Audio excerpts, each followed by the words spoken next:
सप्तम विचार भक्त और भगवान का निरंतर उद्बोधन सुन रहे हैं आप। त्रिलोकान् धारयन् रामदेव गंधर्व दानवान अहम ते हृदय राम जिह्वा देवी सरस्वती। आप ही तीनों लोगों को तथा देवता गंधर्व दानवों को धारण करने वाले विराट पुरुष नारायण है। सबके हृदय में रमण करने वाले परमात्मा है। मैं स्वयं ब्रह्मा आपका हृदय हूँ तथा देवी सरस्वती आपकी जिह्वा है। प्रभु वेद आपके संस्कार है, आपके बिना जगत का अस्तित्व नहीं है।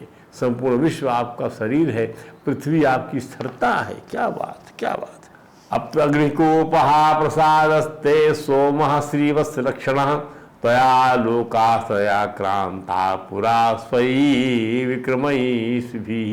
प्रभु अग्नि आपका कोप है, चंद्रमा प्रसन्नता है और वक्ष स्थल में श्रीवत्स का चिन्ह धारण करने वाले विष्णु आप ही हैं।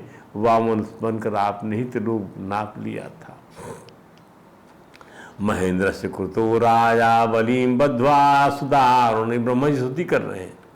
सीता लक्ष्मी भगवान विष्णुदेव कृष्ण प्रजापति।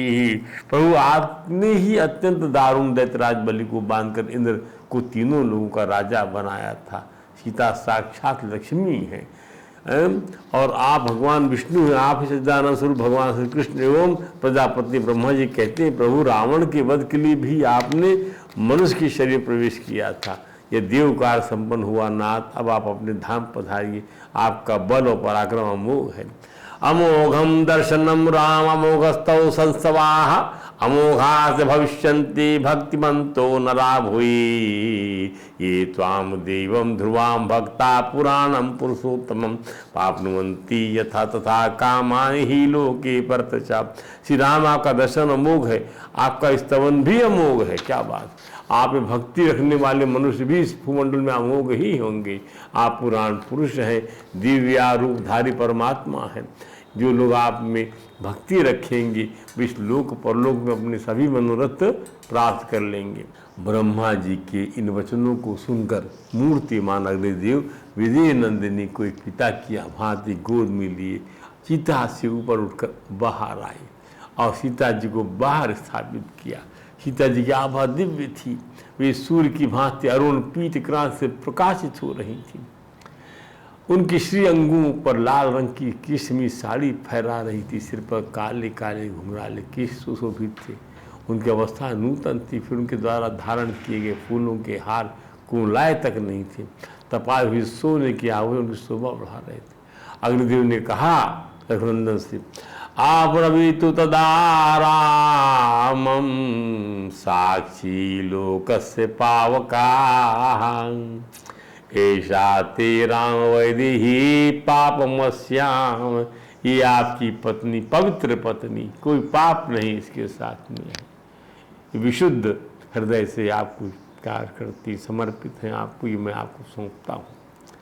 इस दिन सुविलक्षणा सती का मन वाणी बुद्धि अथवा नेत्रों द्वारा भी आपके सिवा किसी दूसरे पुरुष का आश्रय नहीं है। इन्होंने सदा ही आपके परायण होकर आप ही की तो आराधना किया है। तब से राघवेंद्र को उत्तर देते हुए भरे समाज को संबोधित कर अब देखिए भगवान ने यहाँ डिस्क्लोज किया, जितनी कड़ी बातें थी सब लोग भूल गए इस दृश्य के बाद में। तो ये जो परीक्षा होती है, परीक्षा देने से कभी पीछे नहीं हटना चाहिए। कोई समझ नहीं पाता लीलाओं को। कहते भगवान यदि मैं जनक नंदिनी की शुद्धि के विषय में परीक्षा नहीं करता तो लोग यही कहते दशरथ तो राम बड़ा ही मूर्ख कामी है। मुझे अच्छी तरह पता है, यानी पत्नी के वियोग में रहा तत्काल अपना लिया कि सीता मुझसे कभी अलग नहीं है। वो जानता है इस चीज़ को, मुझे अच्छी तरह पता है सीता मुझसे अलग नहीं है, वह और हम एक हैं। ये सदा मेरा ही मान रखती हैं, मेरी इच्छा के अनुसार चलती हैं। मैं यह भी जानता हूँ कि रावण कभी भी अपने ही तेज से सुरक्षित सीता पर अत्याचार करने में समर्थ नहीं था। प्रत्यार्थ तुलोका नाम त्रया नाम सत संश्रया उपेक्षे चाव वैदेही प्रविशंती हुतासरम। तीनों लोगों के प्राणियों के मन में विश्वास दिलाने के लिए ही माँ सत्य का सहारा लेकर मैंने अग्नि प्रवेश करती विदुर कुमारी सीता को नहीं रोका।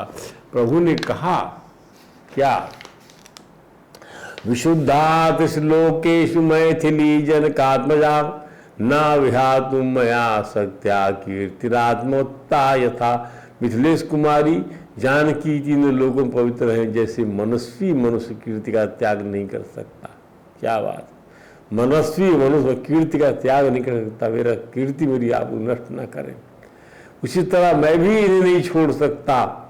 सीता जी को भगवान ने अपने वाम भाग में स्थापित किया, और फिर क्या था, बरसा ही सुमन हारा से सुर बाजही गगन निशान, गाँव ही किन्नर सुरवधु नाचही चढ़ी विमान, जनक सुता समेत प्रभु शोभा अमित अपार, देखी भालू कपि हर्षे जाए रघुपति सुख सार। लोकपालों के लौट जाने के बाद लोक में वास कर रहे महाराज दशरथ ने भी इंद्रलोक की विमान पर बैठ सीता राम जी की जय जयकार का यह दृश्य देखा। इसका अर्थ भी समझिए, अब दशरथ जी पितर बन गए, पितृलोक से दर्शन कर रहे हैं। ध्यान दीजिए,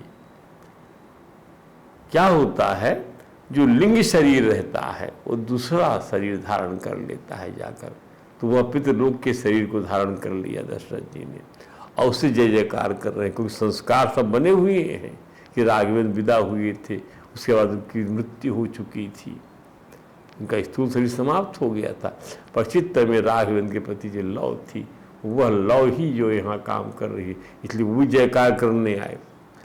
श्री राम और सीता जी ने विमान में उच्च स्थान बैठे हुए पिताजी को प्रणाम किया। पिता श्री ने कहा, हे रघुनंदन, तुमसे विलग होकर मुझे स्वर का सुख और देवताओं द्वारा प्राप्त हुए सम्मान भी अच्छा नहीं लगता। आज लक्ष्मण सहित तुमको सकुशल देखकर मैं प्रसन्न हूँ और समस्त दुखों छुटकारा पा गया हूँ। सुमित्रानंदन लक्ष्मण, तुम्हारा कल्याण हो, तुम श्री राम की निरंतर सेवा करते रहोगे, ये सदा ही संपूर्ण लोगों के हित में तत्पर रहते हैं। बेटी सीता श्री राम के द्वारा त्यागने की जो बात तुम्हें कही गई थी, उस पर तुम कुपित न होना। संसार में तुम्हारी पवित्रता प्रकट करने के लिए ही उन्होंने ऐसा व्यवहार किया। ध्यान दीजिए, ये स्पष्ट, ये जो है सीता जी के मन को संतोष और संतुष्टि प्रदान करने के लिए दशरथ जी कह रहे हैं। और तुम्हारी अग्नि परीक्षा लेकर लोकमत को भी संतुष्ट कर दिया रघुनंदन ने। बेटी, तुमने जो अग्नि परीक्षा का कार्य किया है, यह दुष्कर कर्म अन्य नारियों के यश को ढक लेगा, यानी आपका यश जो है ऊपर चला जाएगा। इस प्रकार दोनों पुत्रों सीता जी को आदेश और उपदेश देकर रघुवंशी राजा दशरथ जी विमान के द्वारा लोक को वापस चले गए। इसके पश्चात देवानंद ने श्री रघुनाथ जी के कहने से समस्त मरे हुए वानर इच्छुक को अमृत बरसाकर जीवित कर दिया। ये सब देवता के अंश से सब सारे बानर। इन्होंने ये भी कहा कि वानर जहाँ रहेंगे वहाँ असमय में ही वृक्ष फल फूलों से रद जाएंगे और नदियाँ जल से भर जाएंगी। ये भी वरदान प्राप्त हुए। तो देखिए आप, जहाँ वानर रहते हैं वहाँ पे वृक्ष फल फूल जाते हैं बिफोर टाइम, बिफोर सीजन। अगले दिन रघुनाथ जी जब लंका नरेश विभीषण ने लंका में प्रवेश कर खजाना देखने का निवेदन किया, तो लंका में कुछ दिन रुक कर भ्रमण करने का और राज की सेवा सत्कार लेने का अनुरोध किया।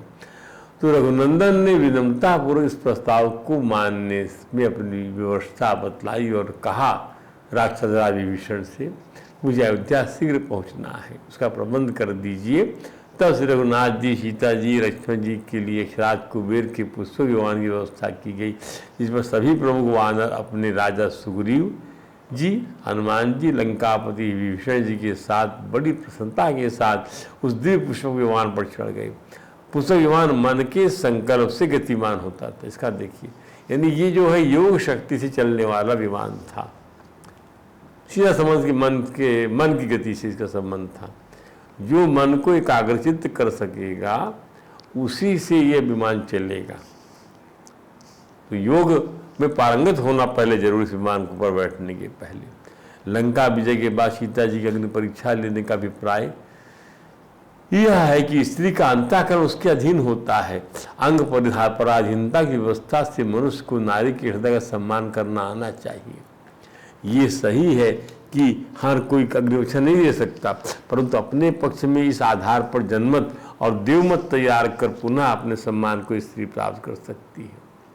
भगवान श्री राम को कभी भी यह भान नहीं रहता कि वे परात्पर परम सर्वशक्तिमान है। सभी प्राणियों को इस आत्मज्ञान को प्राप्त करने का प्रयास करना चाहिए, भूल जाना चाहिए सारी उपाधियों को। ध्यान दीजिए, क्योंकि न तो आत्मा में कर्तृत्व है न भोक्तृत्व है। महाराज दशरथ भी विश्व में मानस्थ होकर अपने पुण्य के कारण ही आज भगवान के श्री राम अवतार का पूर्ण दर्शन कर पाते हैं। भगवान स्वयं अमृत हैं। इंद्र आदि लोकपालों में जो सामर्थ्य है वह भगवान का ही सामर्थ्य है। अतः नर लीला की मर्यादा को स्थापित करने के लिए वानरों को जीवित करने का मान ठाकुर जी ने इंद्र को दिया। नर लीला के प्राक्षिप होने पर भगवान श्री राघवेंद्र ने वृद्ध वानरों को पुनः उनका अपना शरीर प्रदान कर इंद्र को मान दिया। बंद करना। श्री रघुनाथ जी के द्वारा लंकापति विभीषण को लंका उपहार में दी गई। उन्होंने लंका की प्रजा, सेना और खजाने का अपना जरा भी आधिपत्य नहीं जताया, क्योंकि उन्होंने राजा रामचंद्र की हैसियत से नहीं अपने सत्य प्रति नर की लीला करते हुए दुष्ट रावण को दंड देने के लिए ही लंका में तमोगुणों का उन्मूलन किया था। रघुनाथ जी की वापसी में सभी ऋषियों के आश्रम में उतर कर उनका सम्मान बढ़ाते। एक बड़ी चीज़ है, जिन लोगों के साथ में उन्होंने अपने दुख के क्षण को गुजारा, आज सुख का क्षण हुआ वो महाराज बनने जा रहे हैं, सबके यहाँ उतर कर आशीर्वाद लेते हैं। क्योंकि संकट के समय में यही तो उनके साथी संगी थे। ध्यान दीजिए। और सीता जी गंगा जी का पूजन करती हैं। भगवान हनुमान जी को भरत जी और अपने मित्र ऋषाद राजगुरु को अयोध्या वापसी सूचना देने हनुमान जी आगे भेजते हैं। अयोध्या में हनुमान जी गति पुष्प विमान से ज़्यादा है। ध्यान दीजिए। अयोध्या में सियापति रघुनाथ जी के स्वागत तैयारियां शुरू हो जाती हैं। आज उसी का रूप एक रूप हमारा दीपावली का त्यौहार है जो 5 दिनों का होता है। धनतेरस को भगवान से सीताराम द्वारा रावण रूपी तमोगुण को नष्ट कर दिया गया। सत्य शुद्धि की स्थापना के उपलक्ष्य में धनतेरस से कुछ न कुछ नया खरीद कर रखने की लोक रीति है। नंबर 1। नरक चौदस को शारीरिक अशुद्धि को दूर करने के लिए पीली हल्दी से बने हुई आटे से उपटन लगाने का रिवाज है, ताकि वनवास के आखिरी वर्ष में श्री सीता रूप लक्ष्मी को अपने स्पर्श से रावण ने जो मलिन कर दिया था, उस जैसे दोष को स्नान के पूर्व उपटन लगाकर दूर करते हैं और फिर मैल को अग्नि में डाल सीता जी की जैसा नवीन उत्पाद करते हैं। इसलिए इसे रूप चौदस भी कहते हैं। अमावस्या को राक्षस राज रावण ने परशुराम पर आक्रमण किया था और उसी दिन मारा भी किया था। अतः गोधूली पर भी दीपमालिकाओं को प्रज्वलित कर प्रकाश कर मनाकर आनंदोत्सव मनाया जाता है और गौरी गणेश सहित सभी देवी देवताओं का पूजन कर घर की सभी वस्तुओं को कुमकुम रोली लगाकर अक्षत फूल नैवेद्य अर्पित कर धूप दीप का दर्शन कराया जाता है। मनुष्य मुख्य देवी देवता के रूप में महालक्ष्मी, महासरस्वती और महाकाली का पूजन कर धनतेरस का उपहार अर्पित किया जाता है। मिलने जुलने और बधाइयों के लिए भगवान के राज गोवर्धनधारी श्री कृष्ण जी महाराज को 56 भोग का प्रसाद लगाकर गौ पूजन के लिए के साथ ही सीताराम के अयोध्या आगमन खुशी में दीपावली मिलन की बधाइयों का आदान प्रदान किया जाता है। मन ये भी जोड़ दिया गया, क्या 56 भोग का प्रसाद और कृष्ण जी को लाके वहाँ रखा गया, क्योंकि यही कृष्ण बनते हैं रघुनाथ जी। सब भाई मिलते हैं। श्री राम लक्ष्मण भरत शत्रुघ्न को तिलक करने के लिए बहन बेटी भाई दूज का त्यौहार मनाकर अपने देवता रूप भाइयों का मुंह मिठा कराकर इन 5 दिनों के दीपावली त्यौहार का समापन करते हैं। इस त्यौहार में सभी छोटे बड़े लोगों से छोटे बड़े लोग जो हैं निछावर पाते हैं। 5 दिनों के इस त्यौहार की तरह राम के अयोध्या वापस आने के समाचार को हनुमान जी से सुनकर अयोध्या वासियों द्वारा कुछ भी इसी प्रकार का आयोजित और प्रयोजित उत्सव मनाया गया। जब यहाँ पहुँचते हैं माता कौशल्या का आनंद बढ़ाने वाले वहाँ उस राम हजारों नागरों ने भी प्रभु का अभिनंदन किया, आपका स्वागत है, स्वागत है। इसके पश्चात धर्मज्ञ रघुनंदन चरणों के अनुगामी श्री हरत जी महाराज ने श्री रघुनंदन चरण पादुका उन्हें पहना दिया और निवेदन किया, स्वामी ये समस्त राज धरोहर के रूप में मेरे पास था, ये सभी कुछ आपके हिस्से चरणों में लौटाते हुए मैं अपने मनोरथ सफल देख रहा हूँ। आपका खजाना, कुठार, घर, सोना सब देख लीजिए। आपके प्रताप से सारी वस्तुएं 10 गुना बहु उठ चुकी हैं। 14 वर्षों की धरोहर में 10 गुणे की वृद्धि का मापदंड श्री भरत जी ने स्थापित किया। इसका अर्थ क्या है? 14 वर्ष संपदा 10 गुना बढ़ गई। पादुका के रूप में श्री राम चरणों के अवलंब से जीव आदि भौतिक रूप से 10 गुना उन्नति कर सकता है। और रही आध्यात्मिक उन्नति, वो तो आध्यात्मिक उन्नति का मापदंड है। जब जीवात्मा अपने से परे माया के उस पार जाकर परमात्मा को प्राप्त कर लेता है तब उसकी उन्नति अनंत गुना मानी जाती है। हर प्राणी के पास उसकी जीवात्मा ही परम परमात्मा की धरोहर है। इसे परमात्मा को वापस करना है, इससे वो अपनी एकता मानना है, ब्रह्म आत्मा की बोध मानना है। यही मुक्ति है। जीवात्मा धरोहर है परमात्मा की, हर प्राणी की वस्तु समझ लीजिए। और परमात्मा को वापस करना, उससे अपनी एकता मानना है, ब्रह्म आत्मा के बोध मानना, यही मुक्ति, यही गुणों से मोक्ष प्राप्ति है। सभी प्राणियों के कल्याण की कामना से रात तिलक के लिए भगवान श्री राम जानकी की शोभा यात्रा निकाली। श्री भरत जी भगवान के रथ के सारथी बने, शत्रुघ्न जी छत्र लगा रखा था, एक ओर से लक्ष्मण जी मस्तक पर चंवर डुला रहे थे और दूसरी ओर से लक्ष्मण विभीषण जी चंवर डुला रहे थे। महाराज सुग्रीव रथ के आगे हाथी सचर के सेनापति के रूप में चल रहे थे। गजराज पर सवार होकर 2000 वानर और हाथी सवारों के साथ चल रहे थे। सभी मानव धारण किए हुए थे और सब प्रकार के आभूषण से विभूषित थे। पुरुष सिंह श्री राम जानकी की शोभा यात्रा शंख ध्वनि तथा दुमित अमृत नाद के साथ प्रसाद मालाओं में अलंकृत नंदीग्राम से अयोध्या पर प्रस्थान करती है।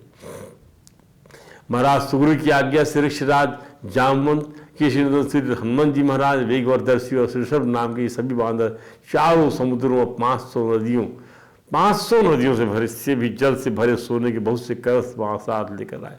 तदनंतर महर्षि वशिष्ठ जी ने एक रत्नमयी चौकी पर श्री राम जानकी को बिठाया।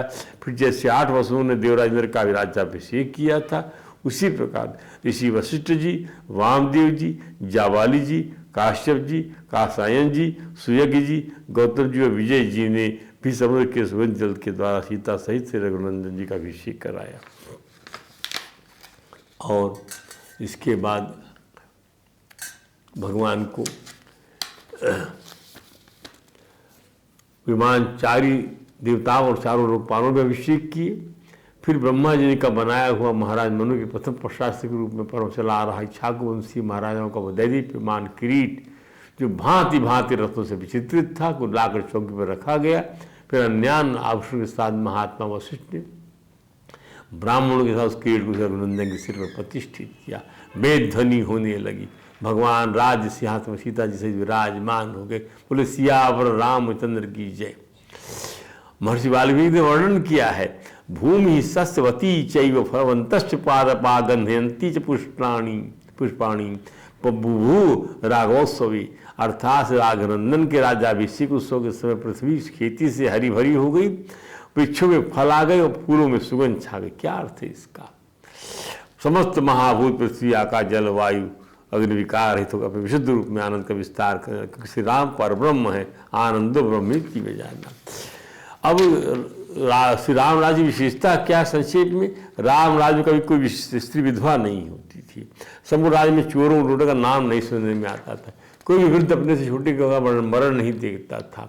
कोई भी प्राणी अनर्थकारी कार्य में हाथ नहीं डालता था। सभी प्रसन्न मुख रहते थे। अर्थात श्री राम राज्य में सभी की आयु सहस्त्रों वर्षों की होती थी।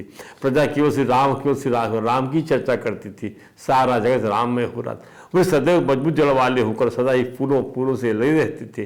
जिसको जितना पानी चाहिए बादलों से ले लेता था। सभी अपने वर्णाश्रम का पालन करते थे। श्री रघुनाथ जी के राज्याभिषेक प्रसंग के उल्लेख करने का हमारा उतना ही आशा है कि ऋषियों से राम कथा को राज्याभिषेक के प्रसंग सुनने सहित पढ़ने और लिखने पर जो फल बताया है उसको सभी जाने। राम कथा को सुनने से मानव पाप से मुक्त हो जाता है, पुत्र और धन का इच्छुक पुत्र और धन प्राप्त करता है, शत्रु को जीतने में सामर्थ्यवान हो जाता है, दीर्घायु हो जाता है, बड़े बड़े संकटों से पार हो जाता है आदि, और बिछड़े हुए आत्मजनों का पुनर्मिलन हो जाता है। देवता को सुनने वालों प्रसन्न हो जाते हैं, विकार ग्रह शांत हो जाते हैं। और इस संहिता को लिखने वाला भक्त प्राणी स्वर्ग में ही सदा निवास करता है। इस प्रकार से श्री राम ने अयोध्यावासी को जो उपदेश दिया, उस जीवन का सार निचोड़ दिया कि यह मानव शरीर जो मिला है वह विषय सुख भोग के लिए नहीं, विषय सुख एक आध घड़ी के लिए स्वर्ग साथ सुखद लगता है, किंतु अंत में दुख ही हाथ लगता है।